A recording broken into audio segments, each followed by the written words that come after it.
Welcome to I Believe, where we talk about culture and philosophy in America. I'm Joel Douglas, and I believe in America. Thanks for joining me. 2 weeks ago, we asserted that Americans need to be able to connect to big human capital infrastructure, job training, education, professional qualifications. Further, we posited that building collective individual capability fuels national growth, security, and competitiveness. We concluded that individuals collectively need effective policy, accessible education, and equitable infrastructure to build national capability.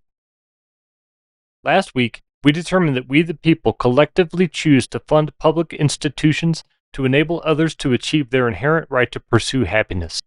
This includes education. We make this choice by electing representatives to act on our behalf. Representatives in every state in the Union fund a public university. We concluded that this voluntary funding to enable access to education fulfills part of our social contract. Now for this week's question. Should we fund women's studies programs at public universities? Women's studies programs and other diversity, equity, and inclusion (DEI) study programs attract controversy. They challenge traditional narratives by reevaluating history and society. They question established power structures and advocate for systemic change. These challenges spark disagreement among those who perceive them as an attack on cultural values. Now that we understand the controversy, we can ask some questions to orient ourselves on the basis of women's studies. Ava, how should we introduce our debate on women's studies? Joel, let's start with the philosophy of the foundation of America, our Declaration of Independence. Our shared philosophy asserts the equality of all individuals. It states, "We hold these truths to be self-evident, that all men are created equal, that they are endowed by their Creator with certain unalienable rights, that among these are life, liberty, and the pursuit of happiness." The emphasis on equality and the right to pursue happiness supports the need for education to address historical inequalities. Achieving equality of opportunity means identifying inequality. And we weren't perfect. We should recognize the canyon between the philosophy and the history. The founders signed the Declaration of Independence in 1776. In 1790, President Washington signed the Nationality Act into law. The law established citizenship guidelines to include only white male property owners. It excluded women, non-white persons, and servants. Today, we are better, but we still need to improve. With diligent effort, we continue to strive towards equality of opportunity. Much work remains. This dichotomy between philosophical ideal and reality highlights the importance of understanding and addressing systemic inequalities. We say we believe in equality. It's a foundational premise of America. But we can't say we believe we are all created equal and at the same time ignore deficiencies. To identify shortcomings in women's rights, we have to look for them. To look for them means we have to study women's rights. At the same time, there are detractors of women's studies. Some debate the academic rigor and practical value of women's studies programs. Critics question the impact of these programs on students' career prospects and overall contribution to the workforce. They argue that the discipline doesn't provide practical skills. Critics argue that women's studies programs are ideologically driven and lack objectivity. They suggest that focusing on gender equity and social justice introduces bias in research and teaching. Resistance to women's studies is sometimes rooted in broader political or cultural opposition to feminism and social justice movements. Critics see the discipline as promoting a particular political agenda. Let's look at women's studies through the lens of the purpose of education for individuals. Education for individuals builds capacity for personal responsibility. Education fosters self-reliance. It teaches individuals to think critically, solve problems independently, and make informed decisions. It encourages self-sufficiency. It enables individuals to rely on their abilities and judgment in navigating personal and professional challenges. Education empowers individuals by providing them with the knowledge and skills necessary to improve their circumstances and achieve their goals. We can further examine education through the lens of national capability. Education builds a nation's capability to establish favorable world conditions. Education contributes directly to economic development and global competitiveness. It drives innovation, productivity, and economic growth.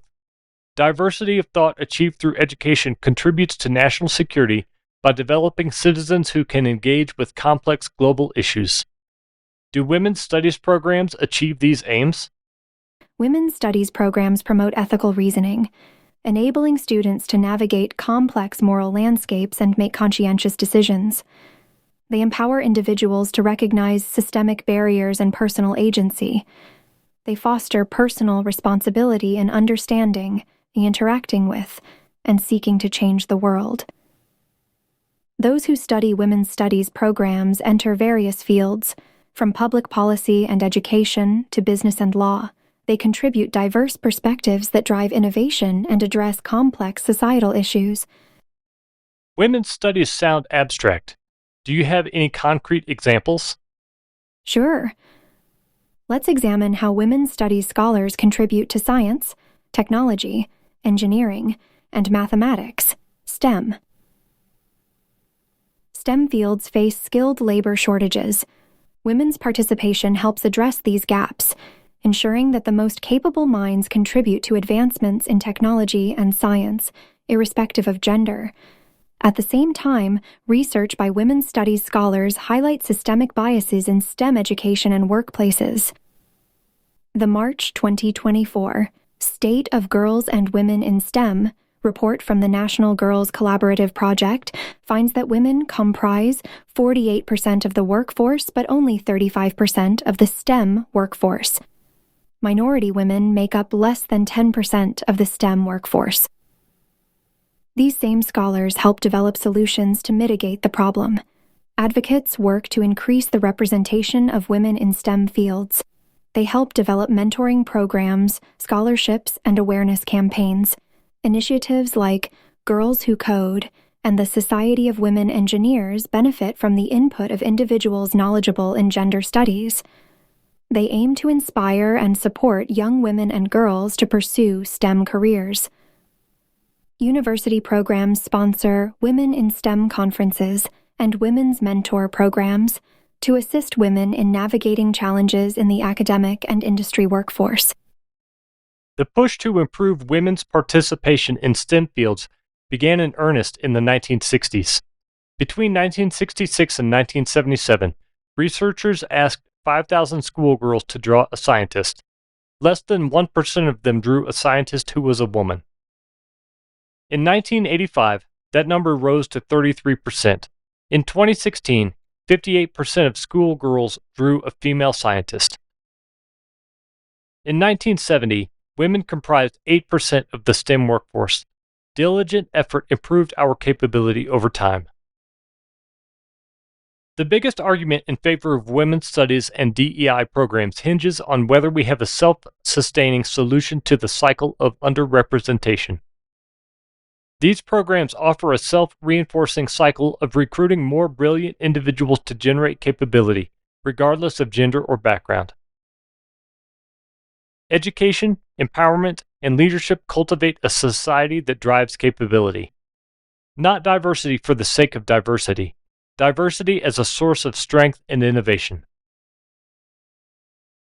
Let's simplify the rationale for women's studies, still using STEM careers as an example.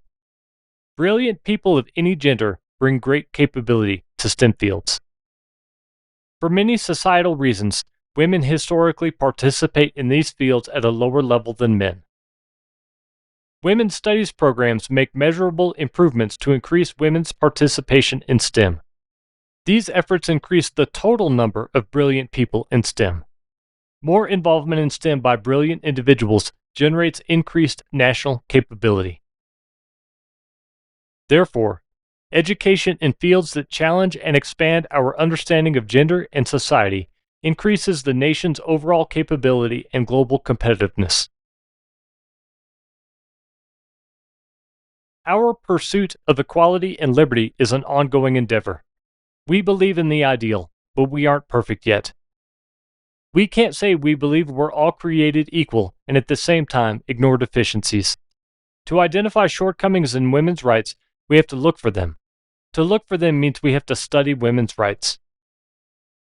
Women's studies and other diversity, equity, and inclusion DEI programs are essential to our national toolkit.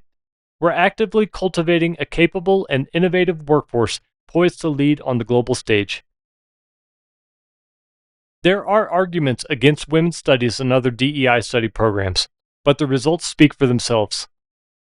To increase national capability, we need to identify and engage brilliant people in areas where they can demonstrate their talents.